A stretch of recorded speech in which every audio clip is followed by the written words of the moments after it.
সাবেক প্রধানমন্ত্রী শেখ হাসিনার বেসরকারি শিল্প ও বিনিয়োগ বিষয়ক উপদেষ্টা সালমান এফ রহমানের মালিকানাধীন বেক্সিমকো গ্রুপের সব সম্পত্তি রক্ষণাবেক্ষণের জন্য রিসিভার নিয়োগ দিতে হাইকোর্টের আদেশ আপাতত বহাল রেখেছেন চেম্বার আদালত। একই সঙ্গে এ বিষয়ে আপিল বিভাগের পূর্ণাঙ্গ বেঞ্চে শুনানির জন্য আগামী ২৮ অক্টোবর দিন নির্ধারণ করেছেন আদালত। মঙ্গলবার আপিল বিভাগের চেম্বার বিচারপতি মোহাম্মদ রেজাউল হক এই আদেশ দেন। এর আগে রিসিভার নিয়োগ দিতে লিখিত আদেশ প্রকাশ করেছেন হাইকোর্ট। বাংলাদেশ ব্যাংকে এ নির্দেশ বাস্তবায়ন করতে বলা হয়েছে। এ আদেশ বাস্তবায়ন সংক্রান্ত প্রতিবেদন ৪ সপ্তাহের মধ্যে দাখিলের নির্দেশ দিয়েছেন আদালত।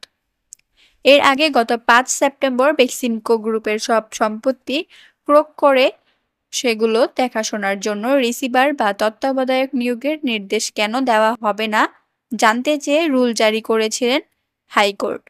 সুপ্রিম কোর্টের জ্যেষ্ঠ আইনজীবী ব্যারিস্টার মাসুদ আর সুবহানের করা রিট আবেদনের শুনানি শেষে দেওয়া ওই রুলে বেক্সিমকো ফার্মাসিউটিক্যাল সহ এ গ্রুপের সব প্রতিষ্ঠানের তথ্য দিতে বলা হয়।